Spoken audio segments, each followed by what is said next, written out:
मुझे तो लगता है कि भारतीय जनता पार्टी के लोगों से ही पूछेंगे, अगर प्राइवेटली पूछेंगे तो वो आपको ये बात कह देंगे कि हम लोग तो शुरू से ही बाबा साहब अम्बेडकर के खिलाफ रहे हैं।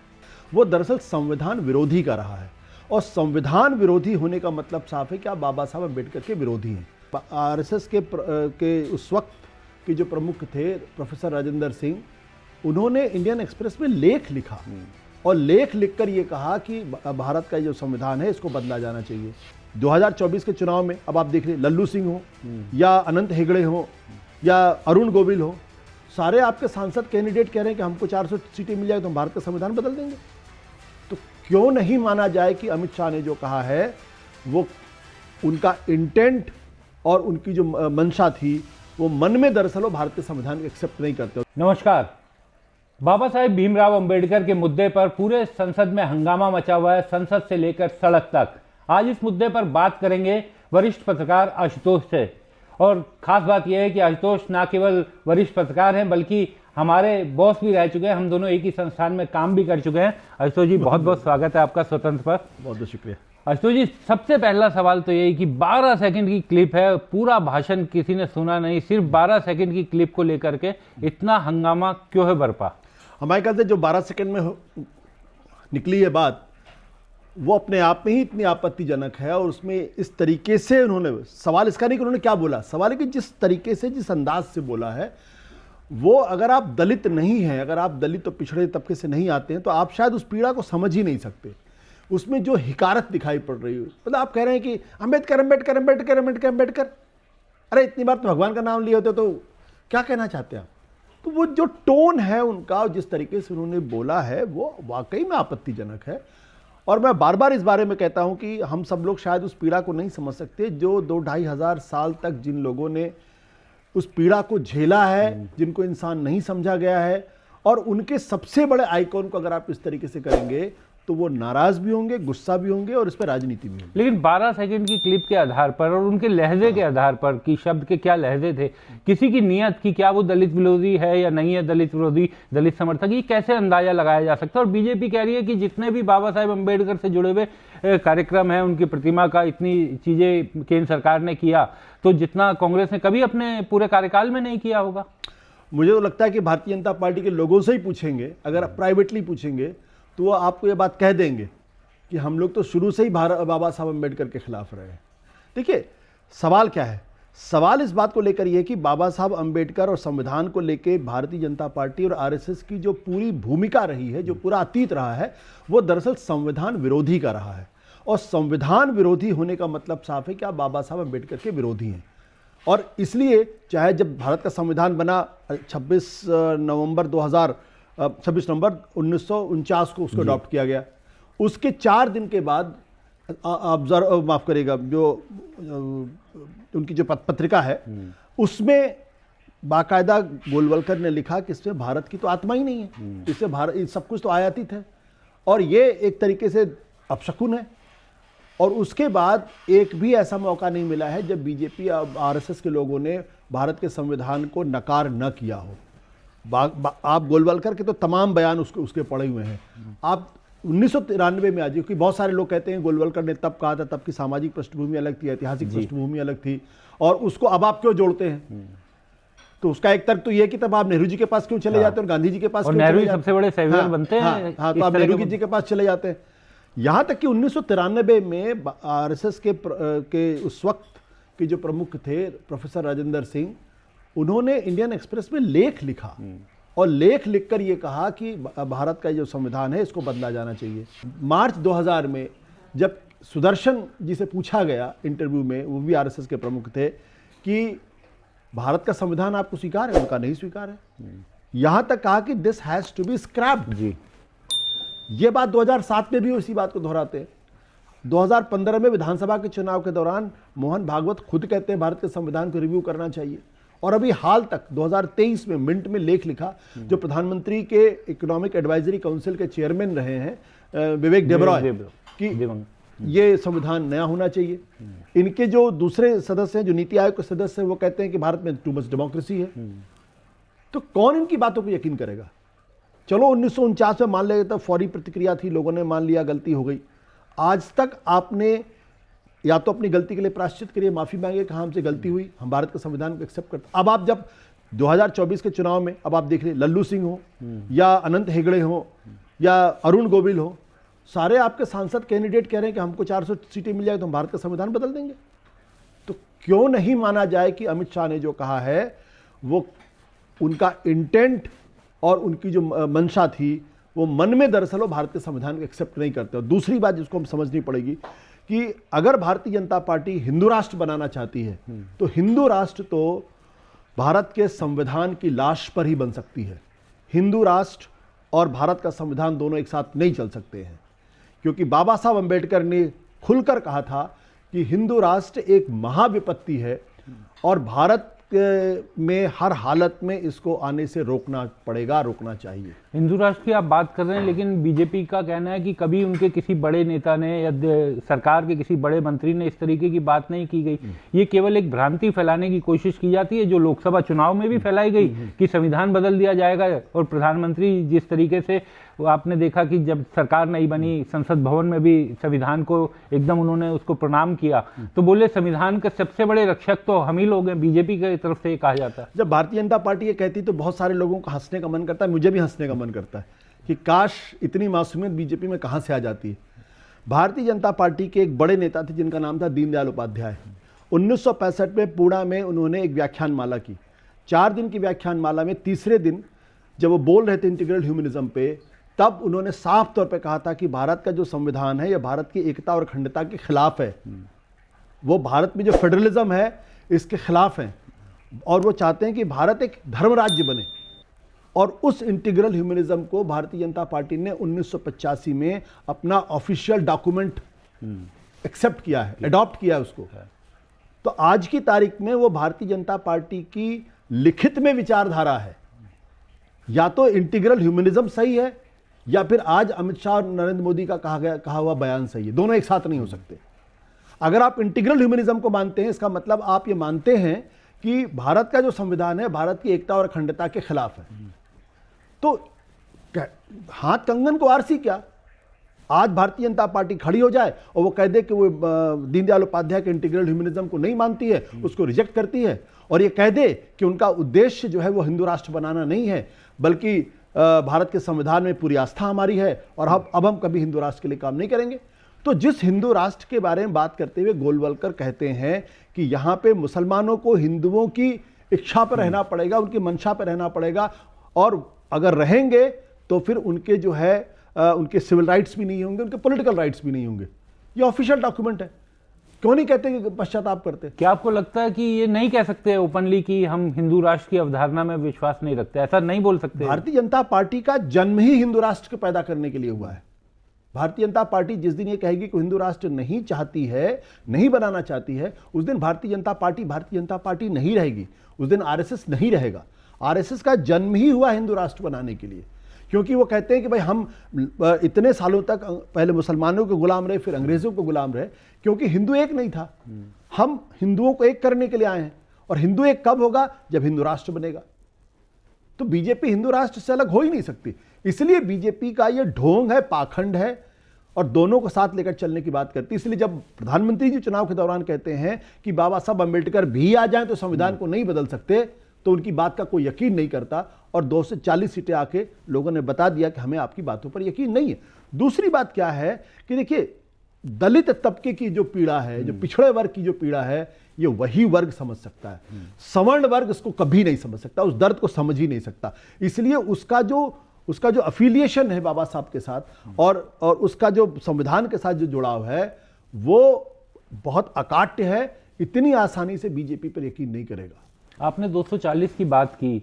हमने देखा कि 2019 के चुनाव में और 2024 में जो सबसे बड़ा फर्क था कि दलित सीटें जो देश की करीब 150-160 सीटें, उनमें बीजेपी जितना 2019 में जीती थी उसके बनिस्बत बहुत कम सीटें इस बार जीती।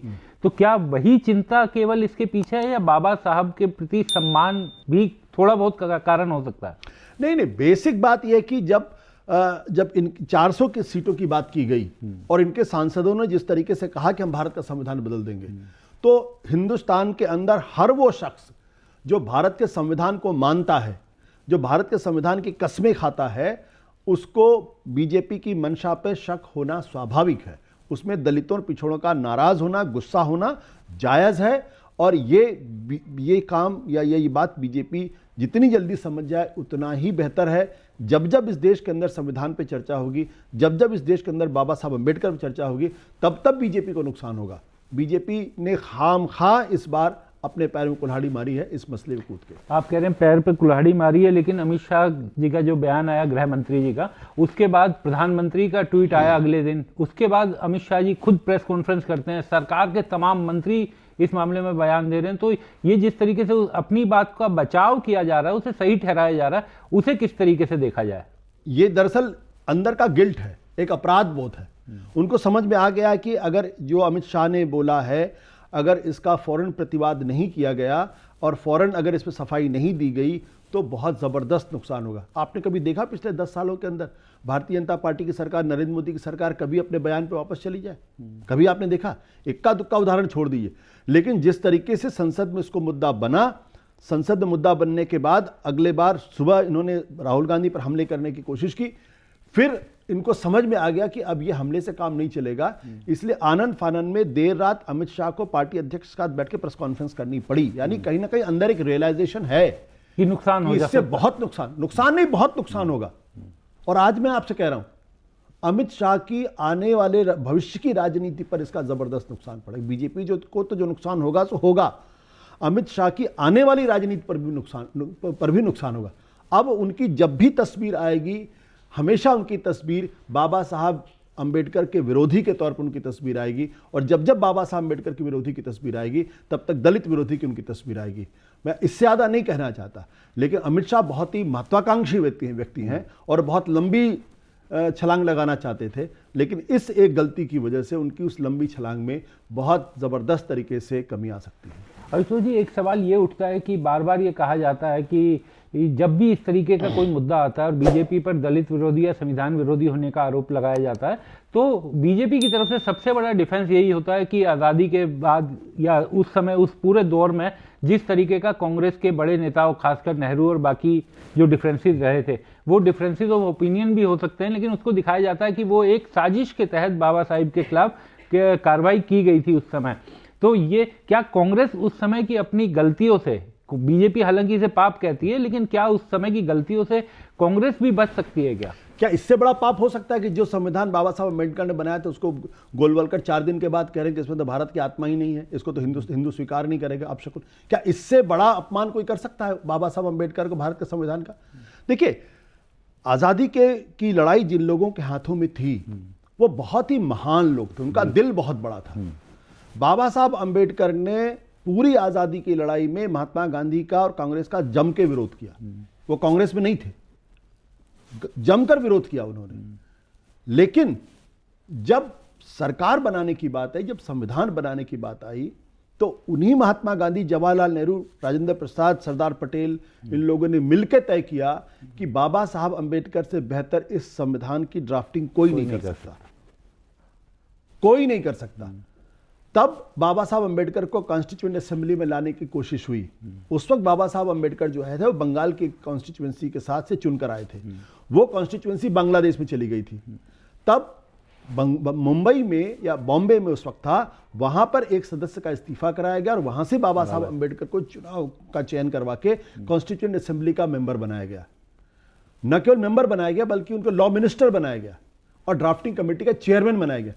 जो पार्टी या जो नेता ये काम कर रहे थे, क्या वो बाबा साहब अम्बेडकर का अपमान कर रहे थे? है भारतीय जनता पार्टी के आज की सरकार में किसी की हिम्मत? ये तो लीडर ऑफ अपोजिशन का दर्जा तो कांग्रेस पार्टी को देते नहीं थे, न 2014 में दिया, न 2019 में दिया। है इनकी कैबिनेट में एक भी मुसलमान तो रख नहीं पाते। है इनके अंदर हिम्मत कि कांग्रेस पार्टी किसी आदमी को अपने कैबिनेट बना ले या हर उस व्यक्ति को अपने साथ रख ले जो उनका विरोध करता हो? तो जिसको गांधी और नेहरू का जो जबरदस्त तरीके से विरोध कर रहे थे बाबा साहब अम्बेडकर, श्यामा प्रसाद मुखर्जी उनको अपने कैबिनेट पे लेकर आए। आप इधर कामा इधर फुल स्टॉप पकड़ के कहते हैं उनका अपमान कर दिया। अरे भाई, किस मसले पर बाबा साहब अम्बेडकर छोड़ के गए थे? हिंदू कोड बिल के मसले पर। बिल्कुल, हिंदू कोड बिल के मसले पर बाबा साहब अम्बेडकर और पंडित जवाहरलाल नेहरू की राय एक थी। फर्क कहाँ पे था? फर्क ये था कि जवाहरलाल बाबा साहब अंबेडकर फौरन चाहते थे कोर्ट बिल पास हो जाए, और नेहरू जी पॉलिटिकल आदमी थे, उन्होंने कहा कि फौरन करेंगे तो दिक्कत पैदा हो जाएगी, हिंदू समाज में नाराजगी पैदा होगी, हम किसी को नाराज करके नहीं, सबको साथ लेके चलना चाहते हैं। इस पर बाबा साहब अंबेडकर और नेहरू के बीच में मतभेद पैदा हुआ। उन्होंने इस्तीफा दे दिया, छोड़ दिया उन्होंने। जब भी आदमी इस्तीफा देता 10 कारण बताता है, अन्यथा क्यों कोई छोड़ेगा? तो नेहरू जी से उनकी नाराजगी थी, तो इतिहास के तथ्य हैं। लेकिन उसके बाद वही हिंदू कोड बिल जो बाबा साहब अंबेडकर लाना चाहते थे, उसको 4 टुकड़ों में बांट के और उस कोड बिल को पास कराया गया। लेकिन जब हिंदू कोड बिल को लेकर बहस हो रही थी, तब रामलीला मैदान में और देश के तमाम इलाकों में आरएसएस और आरएसएस से जुड़े हुए तमाम संगठनों ने, जनसंघ के लोगों ने बाबा साहब अंबेडकर और जवाहरलाल नेहरू के पुतले जलाए, उनको गालियां दी और क्या क्या नहीं कहा उनके बारे में। आज वो लोग जिन्होंने बाबा साहब अंबेडकर के पुतले जलाए, गालियां, जिनकी इतनी हिम्मत कि वो कहें कि वो बाबा साहब अंबेडकर का वो सम्मान करते हैं, वो सम्मान कहां चला गया था? क्यों नहीं उन्होंने बाबा साहब तब खड़े होकर बोला? और क्यों, चलिए मान लिया वो भी गलती हो सकती है, मान लिया हमसे गलती हुई।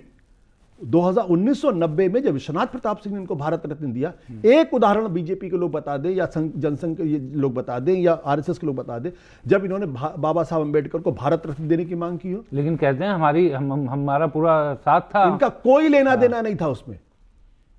ये मांग सबसे पहले कांशीराम ने उठाई 1982 में, और उसके बाद विश्वनाथ प्रताप सिंह और जनता दल के लोगों ने भारत रत्न दिया। इनको तो शायद पता भी नहीं रहा होगा। कांग्रेस की तरफ से देरी तो हुई भारत रत्न देने में, ठीक है, लेकिन जिसको ड्राफ्टिंग कमेटी का चेयरमैन बनाया, और उस वक्त नियम क्या था? नियम यह था कि किसी को पास्थुमसली या मृत्यु के बाद भारत रत्न नहीं, ये एक नियम था, एक ऐसा नियम था। ठीक है, अब ये जो सवाल खड़े आज किए जा रहे हैं ना, ये दरअसल बाबा साहब अंबेडकर को अप्रोप्रिएट करने की कोशिश की जा रही है, क्योंकि जैसे कांग्रेस मुसलमानों का अपीजमेंट करती थी, वैसे अब बीजेपी दलितों का अपीजमेंट करने लगी है। यह अपीजमेंट पॉलिटिक्स है। लेकिन इतिहास के दस्तावेज इतने बिखरे पड़े हुए हैं कि जब जब ये बाबा साहब अंबेडकर में बात करेंगे, जब जब ये संविधान में बात करेंगे, तब तब इनको मुंह की खानी पड़ेगी। एक सवाल जरूर उठता है आशुतोष जी कि इतना अंबेडकर पर सवाल हो रहे हैं हमारे यहाँ, लेकिन जिस तरीके की राजनीति है, दिल्ली के एक मंत्री हुआ करते थे राजेंद्र पाल गौतम, उन्होंने बुद्ध की प्रतिज्ञाएं दोहराई थी, तो बीजेपी ने इतना बड़ा विरोध किया था कि उनको मंत्रिमंडल से हटाना पड़ा था। तो इस तरह की घटनाएं क्या बीजेपी के असली विचार और जो बीजेपी दलित हितैषी बता रही है उसमें भिन्नता को दिखाती है? इसमें तो दोनों ही, हमारे पुराने मित्र अरविंद केजरीवाल भी एक्सपोज हो गए बुरी तरीके से। जो गौतम ने जो प्रतिज्ञा ली थी, जो बात कही थी, वो तो बाबा साहब अंबेडकर ने बौद्ध ग्रहण करते समय 11 प्रतिज्ञाएं की थी, वही तो दोहरा रहे थे। अगर आप बाबा साहब अंबेडकर को मानते हैं तो 11 प्रतिज्ञाओं को भी मानेंगे आप। तो बीजेपी को बाबा साहब अंबेडकर की प्रतिज्ञाएं नहीं पसंद है, बीजेपी को बाबा साहब अंबेडकर का एनाइलेशन ऑफ कास्ट नहीं पसंद है, बीजेपी को बाबा साहब अंबेडकर का लिखा हुआ रिडल्स ऑफ हिंदुइज्म नहीं पसंद है, लेकिन बाबा साहब पसंद है। ये अजीब विरोधाभास की स्थिति। इसका मतलब कि आप टोकनिज्म कर रहे हैं, आप लोगों को बेवकूफ बनाने की कोशिश कर रहे हैं। और अरविंद केजरीवाल जी ने अगर बाबा साहब अंबेडकर को पढ़ा होता जैसा कि वो दावा करते हैं, तो कभी गौतम को नहीं निकालते। लेकिन वो कहते हैं उन्होंने कई योजनाएं शुरू की हैं बाबा साहब के नाम पर, तो और पिछले 3-4-5 सालों बाबा साहब का, और सबसे बड़ा वो बताते हैं आशुतोष जी कि उन्होंने अपने हर सरकारी दफ्तर में बाबा साहब के साथ भगत सिंह की फोटो लगाई है, और बोले कि वो आज से नहीं लगाई, वो शुरुआत में फैसला लिया था जो दिल्ली सरकार ने भी किया और पंजाब सरकार ने भी उसे लागू किया। मुखौटे लगा के कहां तक जिएंगे आम आदमी पार्टी के लोग? अगर वो वाकई में बाबा साहब अंबेडकर में उनकी दिलचस्पी होती, उनको अपना आराध्य पुरुष मानते होते, उनके बताए रास्ते पर चलने की प्रतिज्ञा की होती, तो कभी राजेंद्र गौतम को हटाते नहीं। गौतम को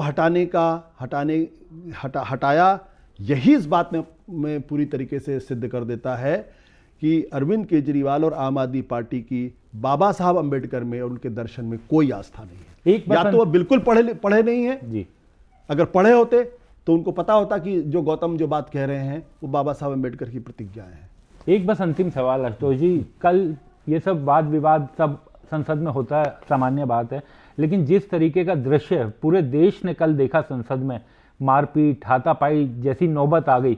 राहुल गांधी के खिलाफ एफआईआर दर्ज हुई है जिसमें कई संगीन धाराएं लगाई गई है। यहाँ तक कि बीजेपी ने जो कंप्लेंट दी थी उसमें तो हत्या का प्रयास का आरोप भी लगाया था। हालांकि पुलिस ने हत्या का प्रयास नहीं लगाया जो एफआईआर दर्ज की है, लेकिन इतने संगीन धाराओं में एफआईआर दर्ज की गई है। तो इस कदम को किस तरह से देखा जाए? गिरफ्तार करो राहुल गांधी को। अगर आपको लगता है कि राहुल गांधी ने मारपीट की तो अरे अरेस्ट करो। पुलिस किस बात का इंतजार कर रही? लेकिन कुछ लोग ये भी कह रहे हैं कि संसद भवन जैसे इलाके में अगर सीसीटीवी नहीं मिल पा रहा है, अगर कोई सबूत नहीं मिल पा रहा है, तो ये भी बीजेपी के दावों पर सवाल उठाता है। यही तो बात है ना, आज के जमाने में अगर आपके पास वो विजुअल नहीं, बाकी सारे विजुअल है, तो इसका क्या मतलब है? देखिए, पूरी तरीके से बहुत ही शर्मनाक जो घटना हुई है, जबरदस्त तरीके से ड्रामेबाजी है, नौटंकीबाजी है, स्टंट है, और इसके अलावा कुछ नहीं है। और दोनों पक्ष कर रहे हैं स्टंट। मैं इसमें सिर्फ बीजेपी को जिम्मेदार नहीं मानता, दोनों तरफ से स्टंटबाजी हो रही है और दोनों तरफ से नौटंकी ड्रामेबाजी हो रही।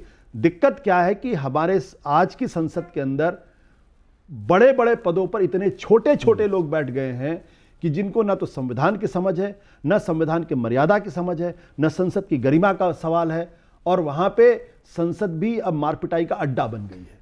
तो यानी जो आपने कहा कि दोनों पक्ष राजनीति कर रहे हैं, तो ये कहा जा सकता है कि बाबा साहेब अम्बेडकर आज राजनीतिक दलों के लिए कम से कम जरूरी से ज्यादा उनकी मजबूरी बने हुए हैं। बिल्कुल मजबूरी है। बाबा साहब अम्बेडकर को छोड़ के कोई भी दल हिंदुस्तान का राजनीति नहीं कर सकता, और अगर हिम्मत है तो करके दिखा दे।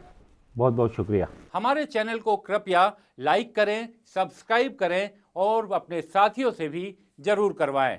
शुक्रिया।